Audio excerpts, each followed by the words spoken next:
Good evening, everyone. We welcome you, all of you, to our last session in this series of journey of self-discovery. So, in the past few sessions, we have discussed how we are not this body and we are spirit souls. And actually, our situation right now is just like we are stuck up. We are a spirit soul that is encaged within the material body. Just like a bird is put inside a cage and is not able to exercise its full freedom. Similarly, right now the soul is in the seed form in the body and it is not able to exercise its full freedom. And in the past few sessions we also saw how when we interact with this world, there is something called as law of karma that governs all of us. And for every action that we perform, whether pious or impious, whether good or bad, it is going to have a reaction. And in order to face this reaction, again we have to come to this material world. That is why both pious and impious work are bounding. So this raises a serious question within our minds, that we are forced to act in this world because no one can live without acting, no one can live without doing anything. But as soon as you do something, there will be reactions, and in order to face those reactions you have to come again to this material world. Then is there any way by which we can get out of this cycle of this action and reaction that is constantly going on within this world? Yes, there is a way. And that is what Bhagavad Gita teaches us. That is what is actually the art of living. The art of living means just like a lotus flower. So lotus flower, although it is situated inside a pond, a dirty pond, but still it is not getting affected by it. Similarly, is there any way by which we can live in this world and will not get affected by it? So this shall be our topic of discussion in today's session.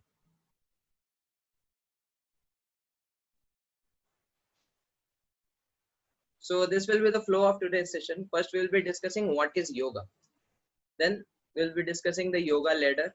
Then we'll discuss how bhakti is the topmost yoga. And then we'll discuss about the setting of Bhagavad Gita. And then we'll conclude with some practices. So till now, all of you would have attended these sessions and you would have felt very nice. You would feel very enlivened after knowing these things, after realizing these things.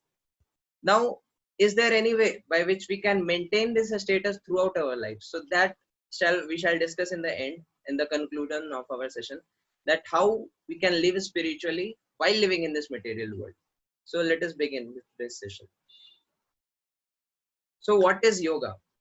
These days, this word is a lot talked about both in the Indian and the Western worlds. What is actually yoga?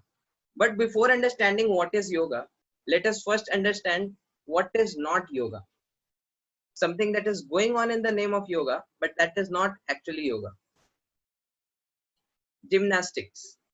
For most of the people, yoga is just means of some gymnastics to keep the body healthy, to keep the body fit so that you can enjoy the body better. You can live a longer life. Of course, this is the result of performing exercises. This is the result of, maintaining a healthy diet and all. Controlling the breathing system, because the number of breaths a person is having, that is fixed, and by controlling our breath, our longevity, our lifespan increases. But that is not the end all and be all of yoga.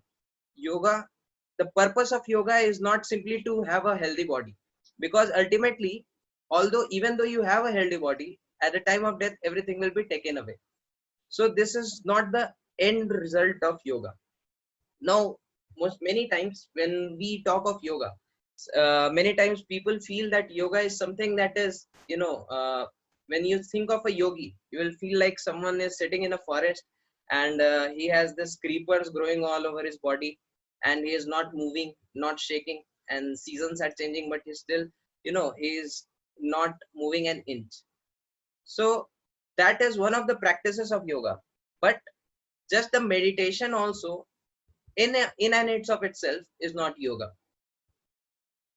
Now, sometimes people feel that people with yogic powers means they should be able to hypnotize a person. Like these days in the society, there are so many gurus who claim to be spiritual teachers, but they do not tell people anything about God. All they do is they perform some rituals, they give some exercises so that people can live and enjoy the body better.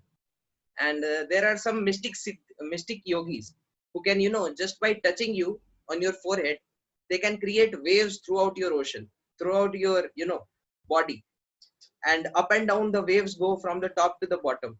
And there are certain yogis, who can create something out of nothing. Now obviously these days most of these so-called gurus, they are just fake gurus who are, performing some cheap magic tricks. But actually these are some of the yogic siddhis which a person can obtain, like manipulating a person, putting a particular kind of thought within the mind of a person, reading someone else's mind. So all of these are yogic siddhis that can be achievable, but that is not the purpose of yoga. Or someone can feel, sometimes some yogis come who are able to fly in the air. Obviously these things can be achieved. I'm not telling that these things are, everything is just fake. These things are achievable by performance of ashtanga yoga, but that is not the end all and be all of yoga. So what is actually yoga? So word yoga is coming from the Sanskrit word yuj dhatu. So yuj dhatu means to unite. So actually yoga means any practice which is an attempt to reconnect our broken relationship with the Supreme Personality of Godhead. Krishna tells in Bhagavad Gita that Mamai Vamsha Jeev Loke Jiva Bhuta Sanatana. All the living entities are my eternal parts and parcels.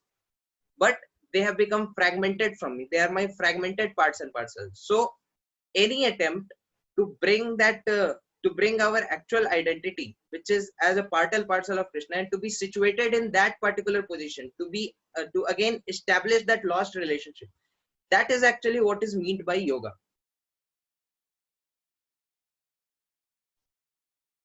So what do I mean when I say that, the aim of yoga is to unite with the Supreme Lord?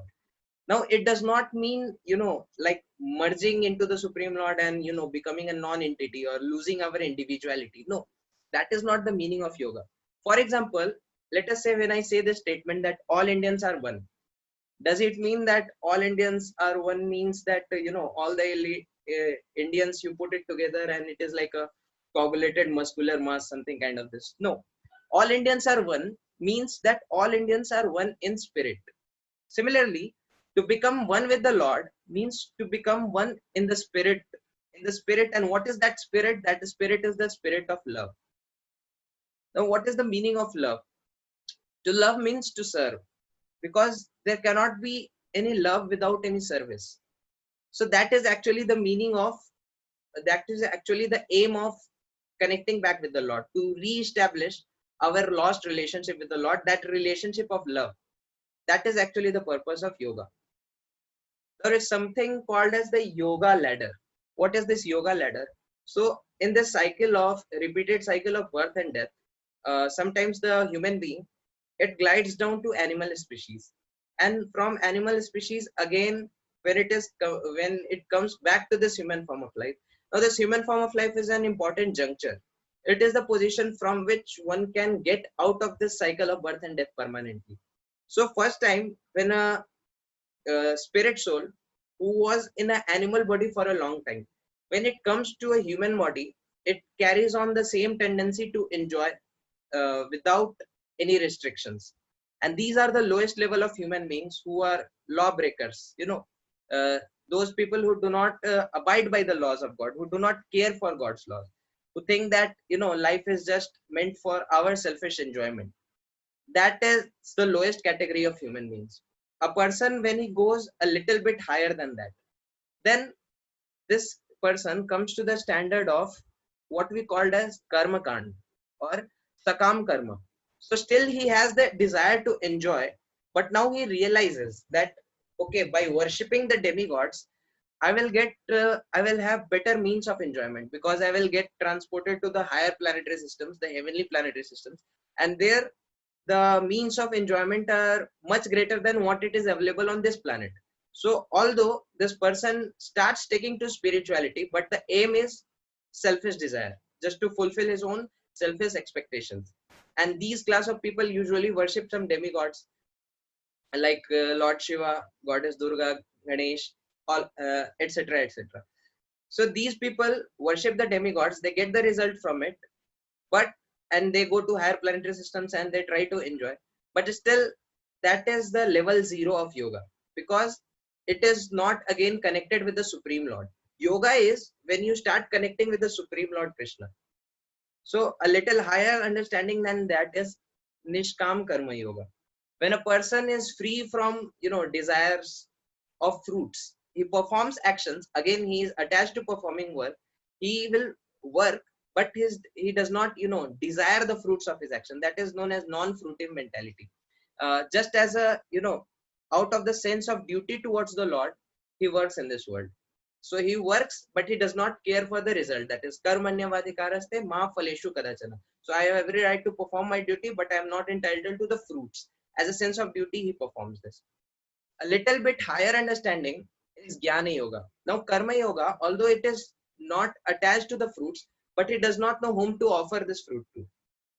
And that is why he starts studying the scriptures. And through the study of his scriptures, he understands that actually, ultimately, there is a God whom we have to surrender to. And work plus, that Gyan, the study of scriptures, that leads to Brahman realization. When he realizes that, impersonal aspect of God, that is the all-pervading energy, the super consciousness, like this it is talked about in many literatures. So that is the stage of Brahman realization. A little higher understanding than that is Paramatma realization. As we discussed in our previous session, the Supreme Lord is realized in 3 steps, that is Brahman, Paramatma and Bhagavan. So Brahman is the lowest realization, where the person sees that it is the all-pervading energy. A little higher understanding than that is the understanding of Paramatma, when the person sees the super soul within the heart when he starts to meditate. That is renunciation plus knowledge. Now he added the sense control to it. That is Paramatma realization. And the highest of all understanding is Bhakti Yoga. When a person fully realizes who is God and he understands his relationship with it, and he starts acting in that relationship, that is the platform of Bhakti Yoga. That is the service to God in devotion.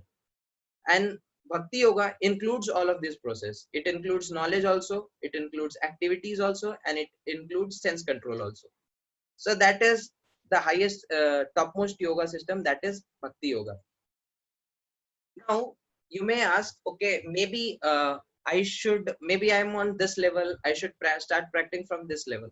But people in this day and age, because the life is very much short and it is very much fast paced, that is why it is advisable that one takes directly to this Bhakti Yoga process. It is, so the difference between taking Bhakti Yoga is directly you take the elevator towards the ultimate goal. Otherwise, you have to, take on this stairs.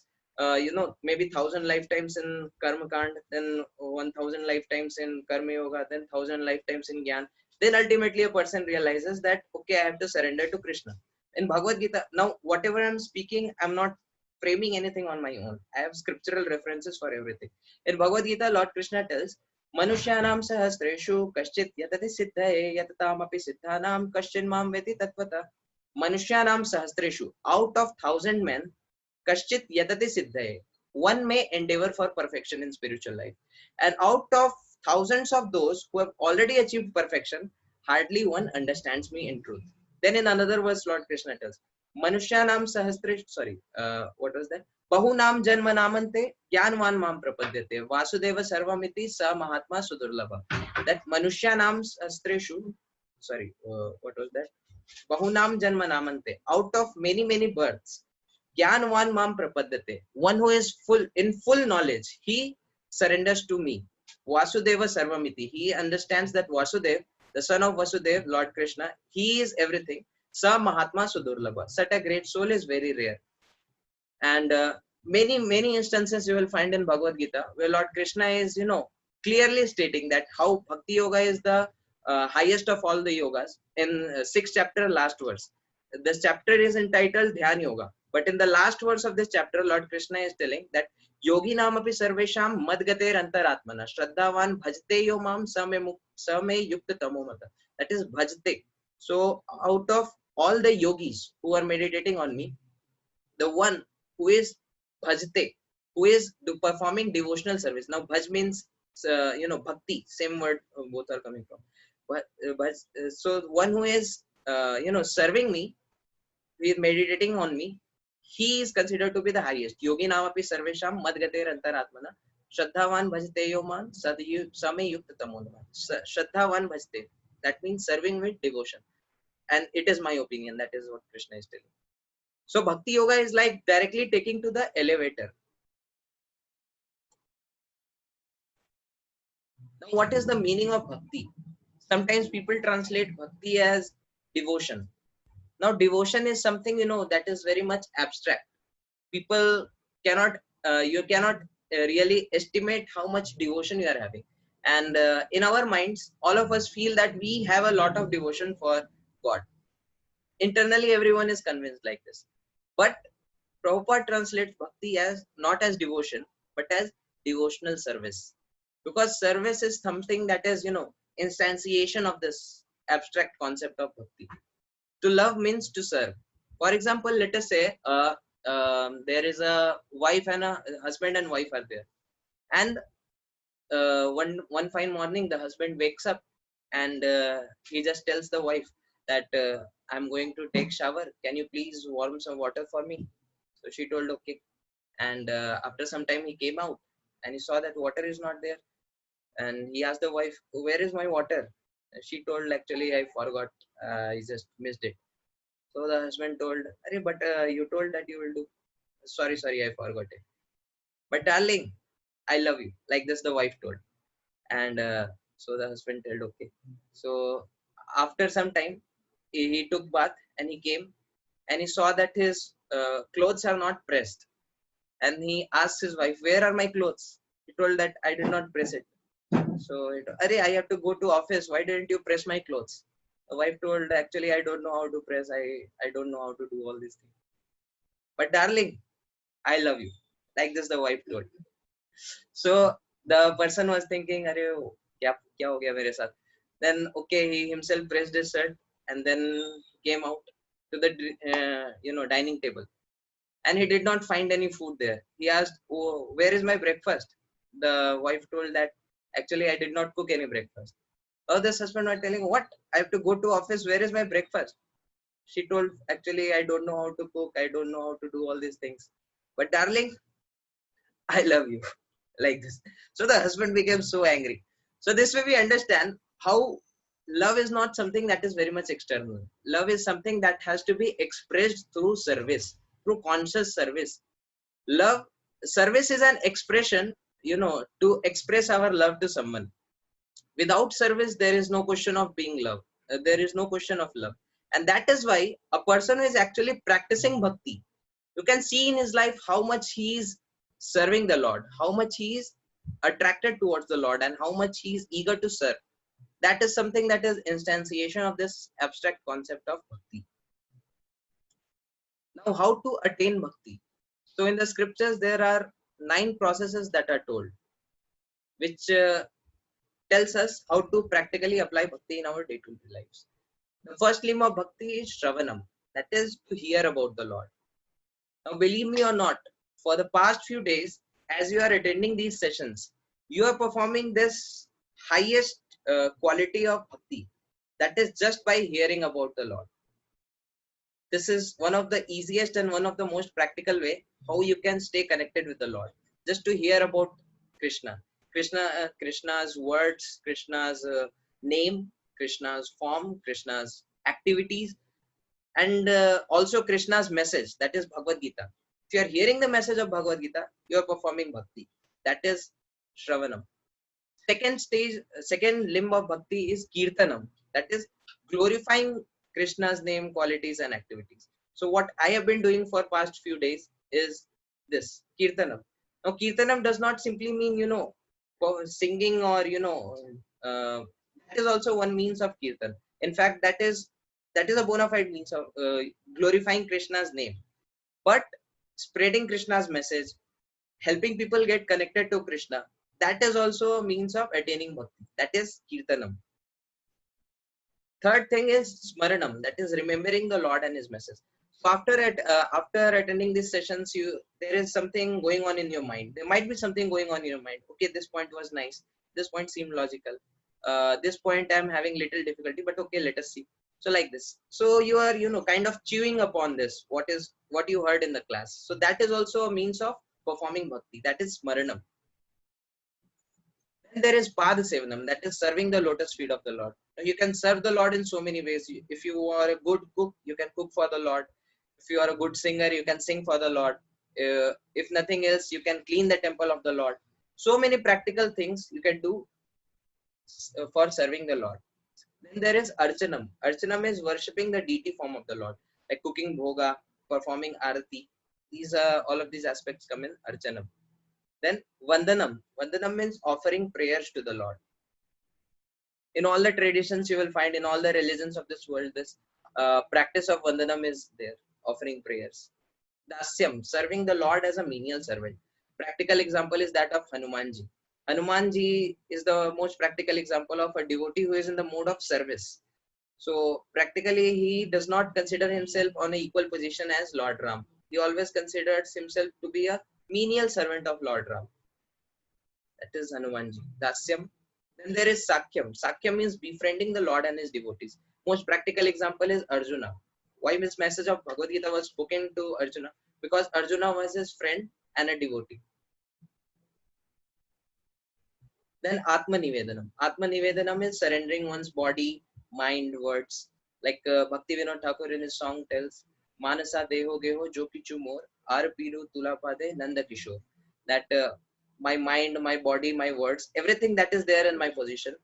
Today, this day, I surrender everything to you, my dear Lord. So that is Atma Nivedanam. And what is the result of someone who is performing this bhakti? These 9 limbs. It is told in the scriptures, one does not need to have to perfect all these 9 limbs. If sincerely a person just performs even one of these limbs with his full sincerity, he can attain the perfection of life. And what Krishna tells about such a person in Bhagavad Gita, he tells, Tesham aham samudharta mrityu samsara sagarat. That for such a devotee, I am the swift deliverer from this ocean of material existence. So that is the means of attaining bhakti. Now, till now, what we have discussed is just, some theoretical aspects. So theoretically, it feels nice to understand that how, we are not this body, and how there is a God, and what is our relationship with him, what is karma, how this world is acting. So these things are nice to hear. But actually, the taste of the pudding is in the eating. For example, let us say someone asks you, someone tells you that tells you about gulab jamun. How do you describe a gulab jamun to someone? Now a scientist may, conduct some research and he may tell that gulab jamun is a, some soft, sweet thing that is having viscosity of this, and that is immersed in a sweet syrup of, something he can tell. But another person can come and just open your mouth and put a gulab jamun inside it. So that is something, that way you can practically realize how this sweet this gulab jamun is, not, just in some of some theories or written papers. Similarly, till now, what we have discussed is just some theory portion.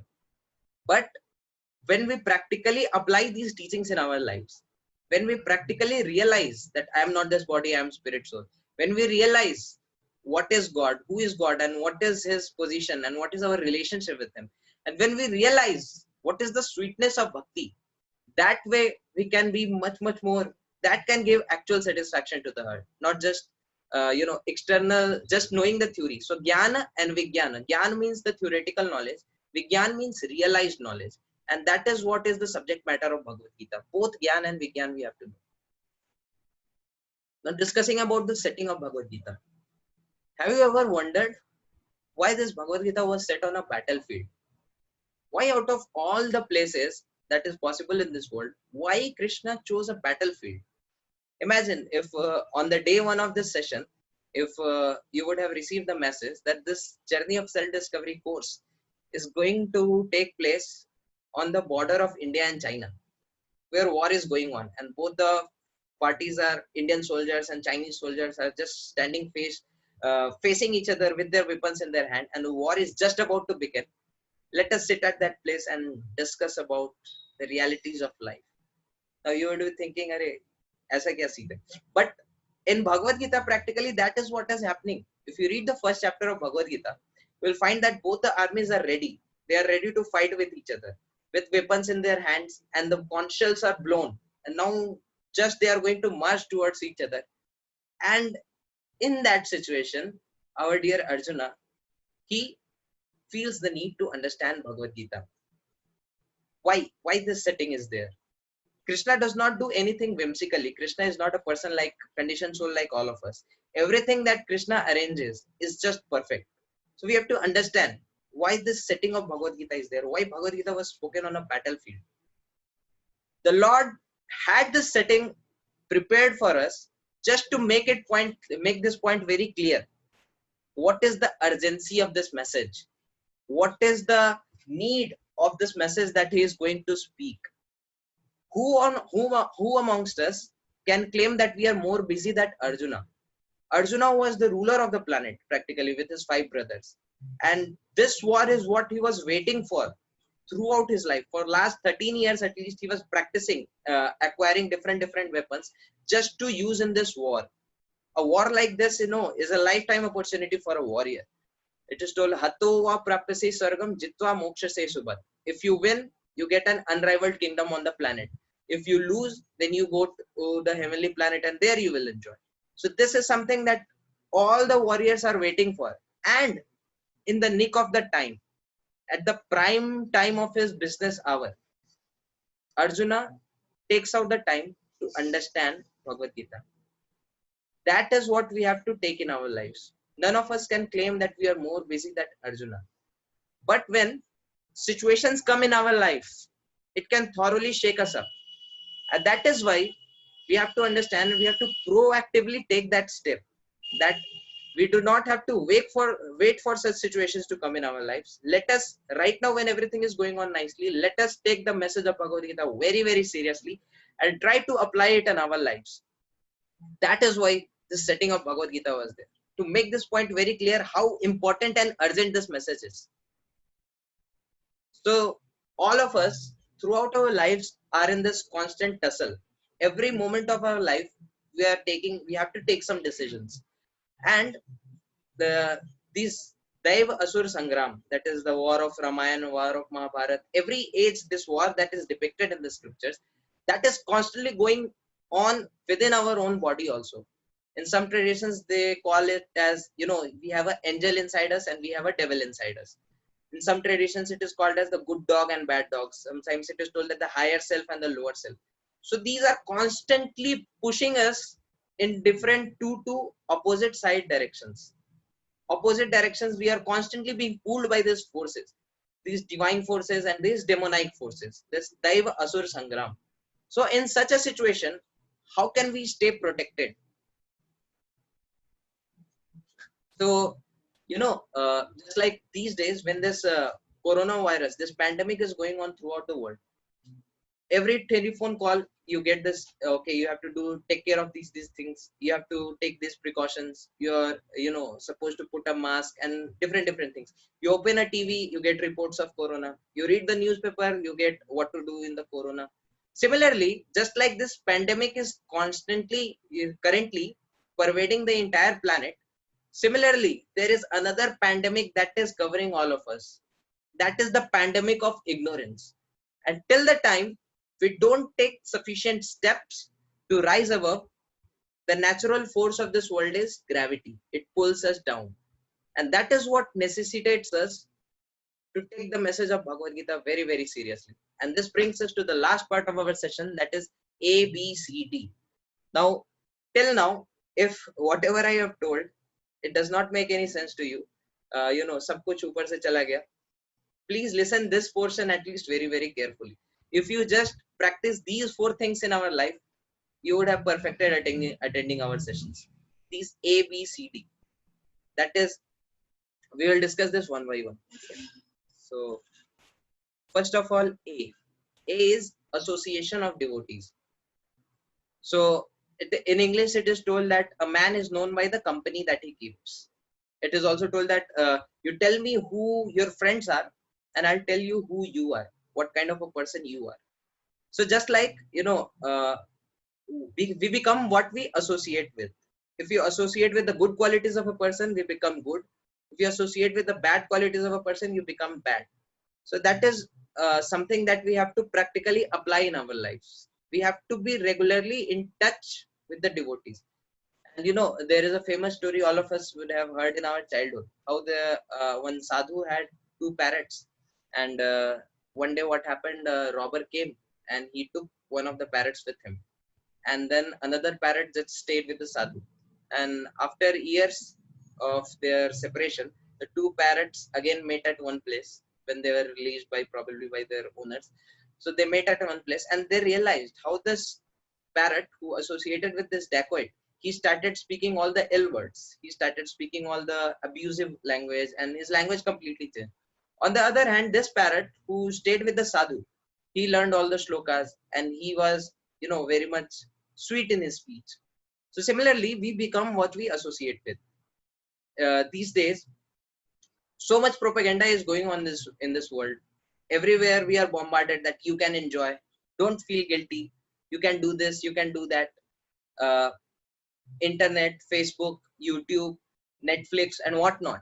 Everywhere we are bombarded with this idea that you have to enjoy, you have to enjoy, you have to acquire more and more, you have to don't care about anything else, just eat, drink, and be merry.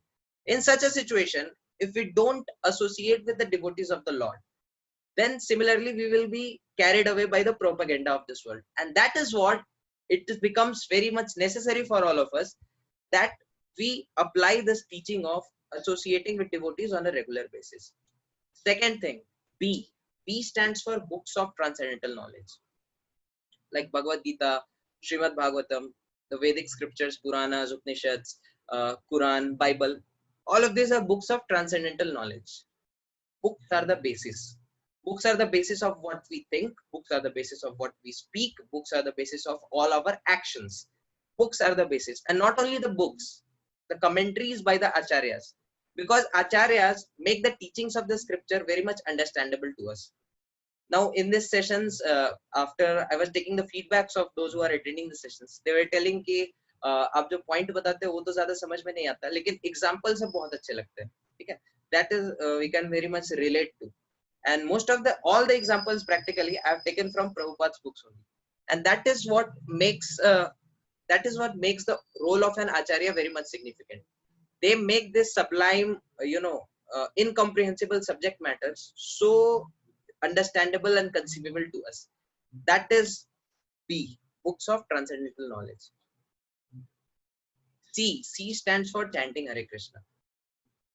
So in Kali Shanantar Upanishad, Lord Brahma was asked that how these people of Kali Yuga will get delivered. Because people of the Kali Yuga, their qualification is Manda Sumanda Mateo, Manda Bhagya Upadhyata. Manda, they are very much less intelligent. Sumanda Mateo, their intelligence is also very much less.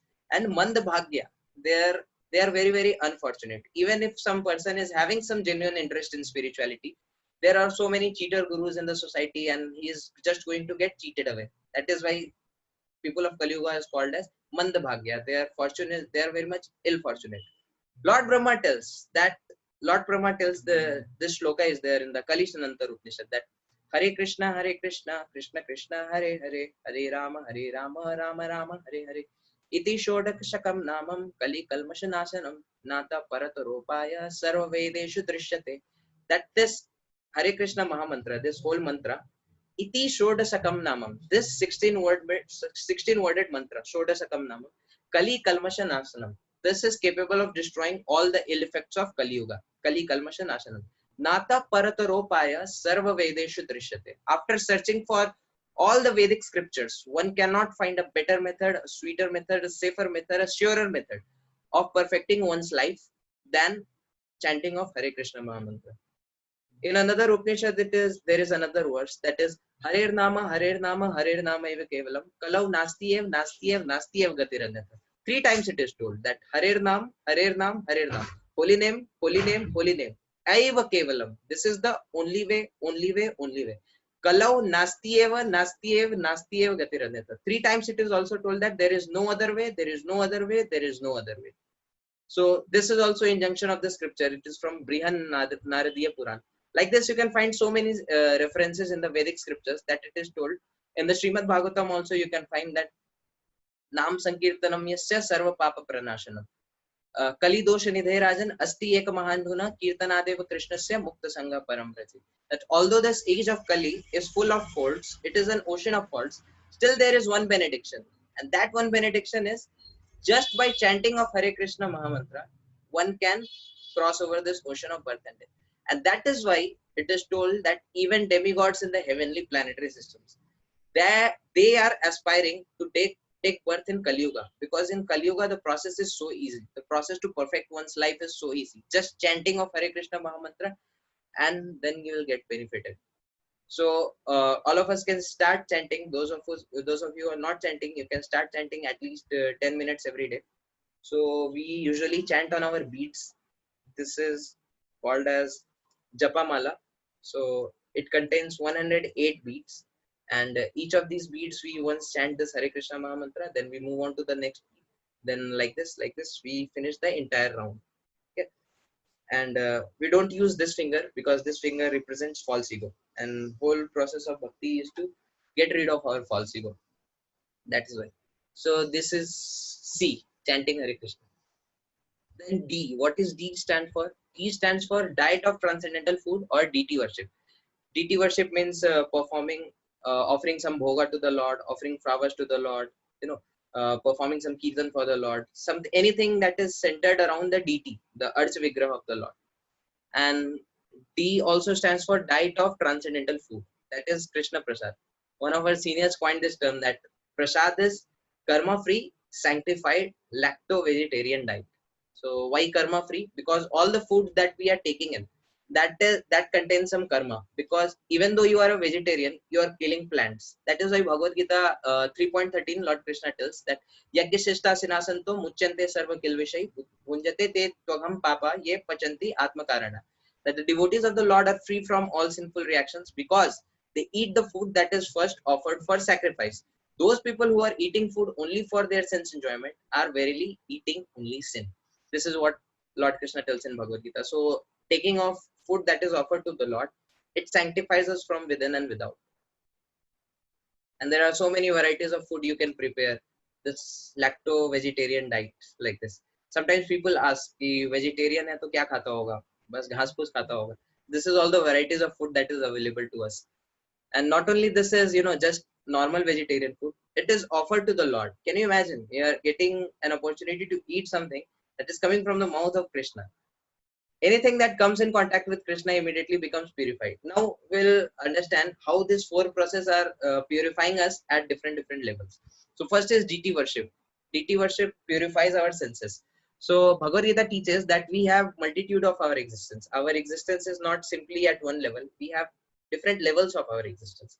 Lowest level is on the sense, that these five senses are there: eye, ear, nose, tongue, finger. How this DT worship purifies our senses. So by the performance of DT worship, we are bringing our senses in contact with Krishna, and Krishna is Param Brahmam, Param Dhamam, Pavitram Paramam Bhavam. Pavitram Paramam. He is the supreme, most purest thing that is available in the entire creation. And just like, rod which comes in contact with the fire, it also becomes fiery. It also acquires fiery tendencies. Similarly, our body, as soon as it comes in contact with Krishna, it starts getting purified. And different senses can get purified like this. For example, eyes. When the eyes see the form of the Lord in the temple, then our eyes get purified. When our ears hear the sound of kirtan or hear the sound of conch shell that is blown in the temple, our ears get purified. Similarly, if you smell the flower that is offered to the Lord, the garland of the Lord, or the flower that is offered to the Lord, or the incense that is offered to the Lord, if you smell this, that purifies our sense of smell. Tasting Krishna's prasadam, that purifies our tongue. Similarly, cleaning the temple of the Lord, washing the vessels, all of these activities which involve our hands, they purify our sense of touch. So by DT worship, our senses get purified. Purification of mind. Now higher than the senses is the mind, and mind gets purified by chanting of Hare Krishna. Mantra. Mantra in Sanskrit means manah trayate iti mantra. Something that purifies, delivers the mind. That is the chanting of the holy names. So the disease of the mind is it goes from one place to another. It cannot stay in one place. For example, right now I want to think of something, but something else may come up in the mind. So we cannot focus. That is the characteristic of, that is the disease of a uncontrolled mind. How chanting helps us in controlling the mind? Lord Krishna tells in Bhagavad Gita 6.26 that yato yato nischalati mana chanchalam astiram tato tato niyamya etat atmanyeva vasham naye. From wherever the mind wanders because of its because of its strong and flickering nature, one must certainly withdraw it back and bring it back under the control of the self. And that is what this process of chanting teaches us. When we are chanting the Hare Krishna Mahamantra, our mind wants to think of so many other things. But again and again, we have to attempt and bring it back to, the current situation. And that is how our mind gets purified. It gets accustomed to. Similarly, higher than the mind is the intelligence, like this. And intelligence has two diseases, that is doubt and self-justification. Now, doubt is something that is characteristic of intelligence. For example, if I tell you that a foolish person, he does not doubt. If I tell you that I tell a foolish person that this wall is black, he will tell, "हाँ, अच्छा, black है." Then I'll ask, "अरे, how it is black?" आप बोल रहे हैं तो black ही होगा. So such a person is foolish person. Intelligent person sees, "अरे, ये पीला दिख रहा है, आप कैसे black बोल रहे हैं?" So doubt is the characteristic of an intelligent person. But doubting too much, even after understanding everything, even after everything is told and explained, still you're doubting, that is, foolishness. And second disease of the mind is self-justification, because inherently we understand what we are supposed to do. All of us have some sense of discrimination within us, that this is right and this is wrong. But because we don't have sufficient determination what is happening, that we perform some wrong actions and then we justify. For example, these days you can see so many research papers are coming up. Advantages of drinking alcohol, advantages of associating with the opposite sex, advantages of consuming non-vegetarian diet. All of these are just result of this self-justification. Because you want to justify your own actions, you're using your intelligence to do that. These are two diseases of the intelligence. Now, how these two diseases can be catered? By reading the scriptures. Reading the scriptures is the cure for these two diseases. How? Because doubts happen because of lack of discrimination. We don't understand what is right and what is wrong, and that is why we have doubts within our mind. When we read scriptures, when we understand the words of the great sages, it gives us a proper perspective and proper clarity within our lives. What is right, what is wrong. So our discrimination power increases and the doubts becomes cleared over. And the remedy for self-justification is determination.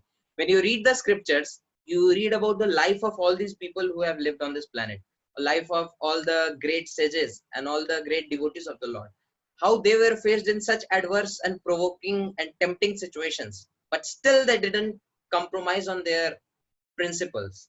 And by understanding their lives and taking inspiration from them, we can develop sufficient determination by which we will do the right thing. We will not just get carried away by the flow of this world. That is how this book reading purifies our intelligence. So we get a proper clarity, what is right, what is wrong, and then we can have sufficient determination also to do what is right and avoid what is wrong. Association purifies our false ego. This is false ego is something that is very difficult to overcome. Even though you would have purified your senses, you would have purified your mind, you would have purified your intelligence, but after doing all of this, the person becomes proud. He starts thinking that I have become such a great devotee. I have, I understand the scriptures. I can explain it to others. But this way he gets defeated because his false ego increases. The person becomes proud. And that is why the purification of false ego is association. Because in the association of devotees, we are constantly reminded that what is our actual position. Our actual position is as a servant of Krishna. Whatever wonderful things we are able to do in this world, that is just because of the causeless mercy of Krishna. And we are just humble instruments.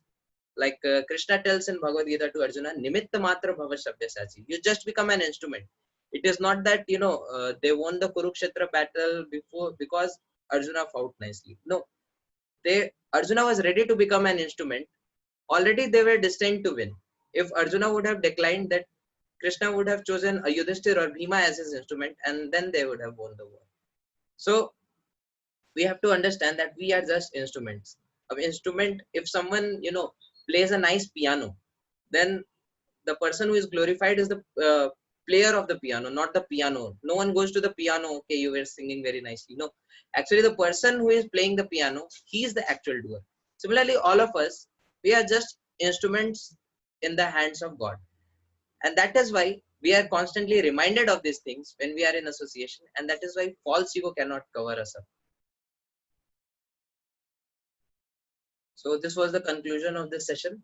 If we lead a responsible life following the religious principles of deity worship, chanting, book reading, and associating with the devotees, then our life will be perfect. And then we elevate gradually towards the kingdom of God. And that is actually what makes our life perfect. That is actually the perfection of life. So today was the concluding session. I'm sorry if I extended. It extended a lot. So my request to all of you is, please take this message very, very seriously. We are not here simply to, present nice philosophy and speak eloquent Sanskrit. Our aim is just to bring out some change in your life so that all of us can, march towards our ultimate goal. That is to connect back with the Lord. And that is what is the purpose of this journey of self-discovery course. So I thank you all very much for attending the session today.